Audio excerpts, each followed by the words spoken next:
Hello, I'm back in my living room in Los Angeles, and I know a lot of you are saying, Travis, NRG is winning. Actually, I don't know, because this video is getting recorded the day that NRG will play. So in approximately, 12 hours from now, they're going to be playing, and we're recording this. And if they win, then you all are going to be commenting like you have been for the last week. Travis, I can't believe you're back in LA. NRG's winning. Don't you regret it? Why'd you leave? You're such a traitor, et cetera, et cetera. As I said in other videos, I didn't get a sponsor for Worlds coverage. In fact, this video is unsponsored, so feel free to hit up the links below. I've got a link tree down there. But I'd love to have had a sponsor and been able to stick around in Korea and continue to do stuff. But the topic of this is actually about NRG because they are playing in 12 hours, and I want to make this video so that I can freeze it in time, sort of where my thought process is. Because I think it was 2019, right? I'm not crazy.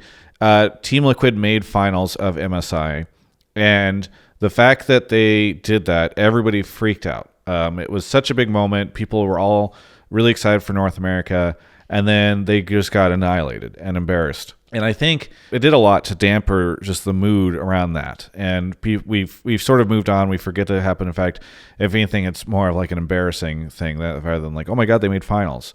But I think it's important to recognize what NRG did. And I've seen some comments that are like, oh, Travis made a video about how Team Liquid sucked.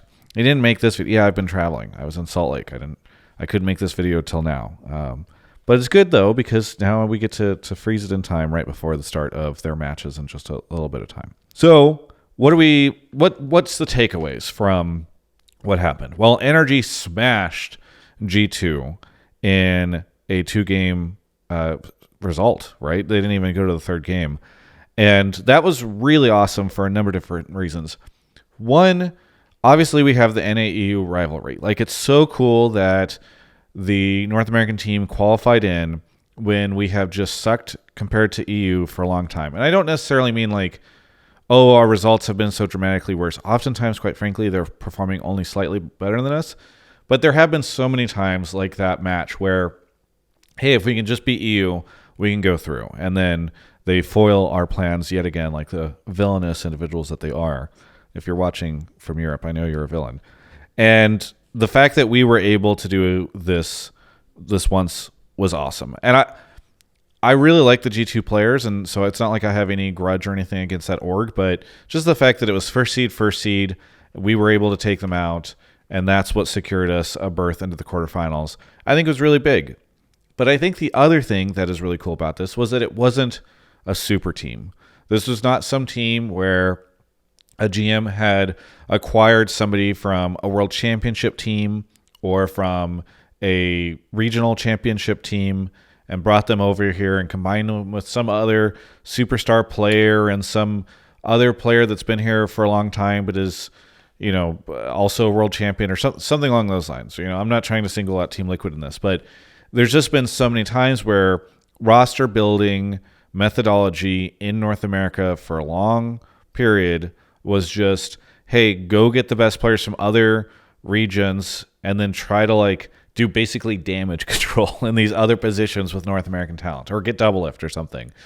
And what we saw with these 5 players on NRG is, hey, trust the system. I get a little tired of that phrase and I think it's a little overused, but I think if you look at those 5 players, for the most part, they are a result of the North American system. And as much as people have derided that system for many years, Palafox going into Academy, Dokla going into Academy, Contracts being a player who had a very explosive start in his career, as this microphone, I'm going to fix this. Contracts being a player who had a very explosive start in his career, and then unfortunately, got to a place where he wasn't very competitive. Whether or not you blame him for that, or it was just a situation of the teams that he was on.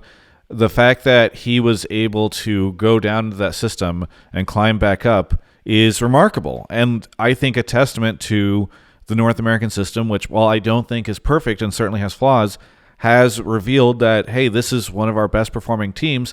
And it's not because we went out and grabbed a bunch of players from other regions and slammed them in here and found some long time veterans. It is because we were able to find players over time and grow them. And all of that is so big in a year where teams basically pulled out of Academy and tried to pretend that it was, well, for some of them, not about the finances, and that it was instead, oh, the system's just not good enough. It doesn't breed talent. It doesn't do whatever. Hey, guess what?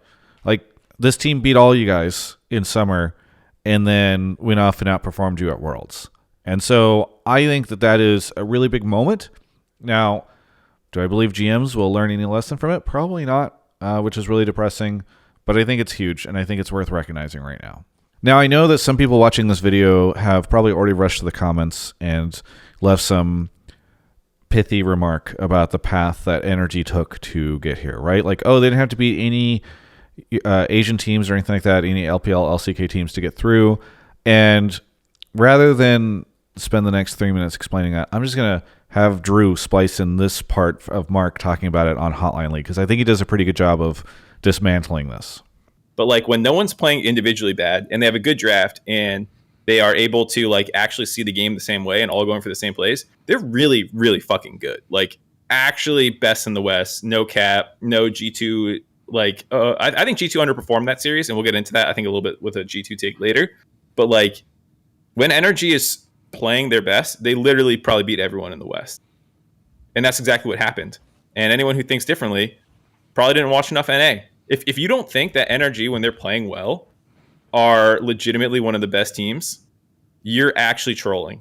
I don't think you actually watched NA if you don't think that. Because, as people are saying, Contracts is fucking crazy. Like, what Contracts did that game, yes, he has done all summer split. Where the fuck have you been if you haven't seen him do that yet? Like, he literally pissed Smurfed all over Contracts, all over River. He has done this all playoffs long. Same with Palafox. Those two guys have been Contracts on fire. Pissed Smurfed all over Contracts? Did I say Contracts? I meant Blabber. Blabber and River, the number 1 and 2 junglers in the NA. He crapped all over them. Palafox did the exact same thing in playoffs to every mid laner. Like, this is what these guys do when they're playing well.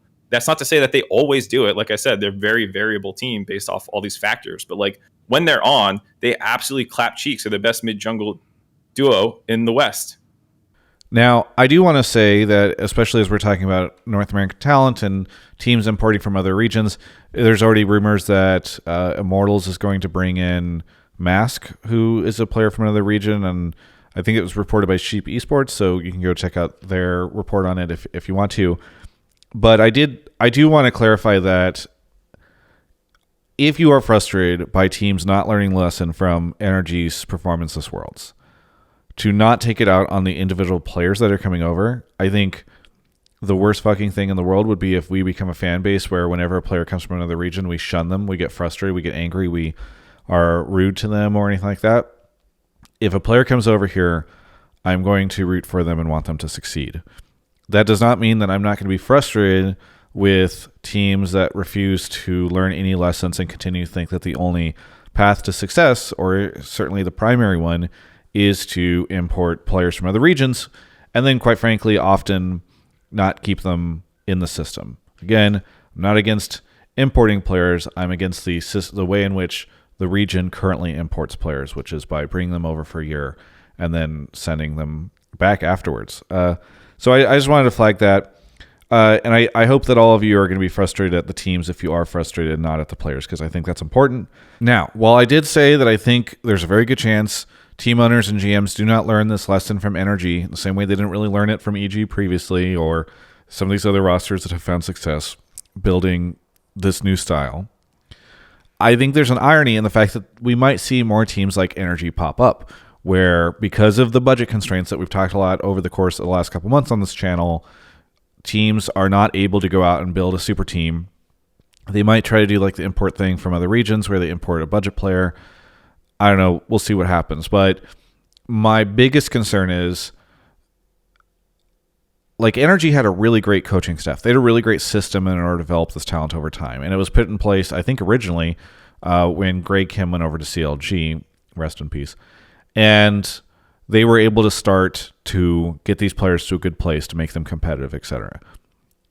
I think if you saw Dig or Immortals or one of those teams decide to go with a path similar to what NRG is doing, they would probably not have the success because those teams have not demonstrated a capability to make sure that their talent can succeed. So we'll see what happens. Quite frankly, the teams that I would really like to see do this are the Team Liquids, the Cloud9s, the 100Ts. I would love to see these teams make a bet on North American talent, on import players that have stood the test of time and been in this region for a while and been committed. And quite frankly, I'd love to see them open their academy teams back up so that whenever a player is struggling like contracts, there's a place for them to go and get better and grow. But I don't know if we'll see that. Anyway, I just wanted to, again, talk about NRG a little bit, what this all meant, and have this video as sort of a time capsule so that if they get absolutely demolished by Weibo tonight, it's a thing that we can continue to look at and consider. And this video will get released after that, no matter what. So I guess we'll see what the comments look like. Thanks so much for watching that piece of content, whether it's an interview or something else.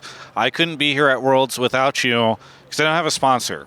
So literally I couldn't be here without you, because if you didn't watch it, I would have no reason to be over here other than for my own enjoyment, and then I wouldn't be making content. I'd probably just not be uploading stuff into the void. So if you have any interest in supporting this content, you can click the link in the description below. There's a link tree there with a bunch of different ways to support me. And maybe if you don't want to do so financially, or you can't, you can watch another video on the channel. You can subscribe. You can follow me on Instagram or one of these other platforms so that whenever I go to sponsors, I have bigger numbers. They like big numbers. Anyway, thanks so much for watching. Catch you later.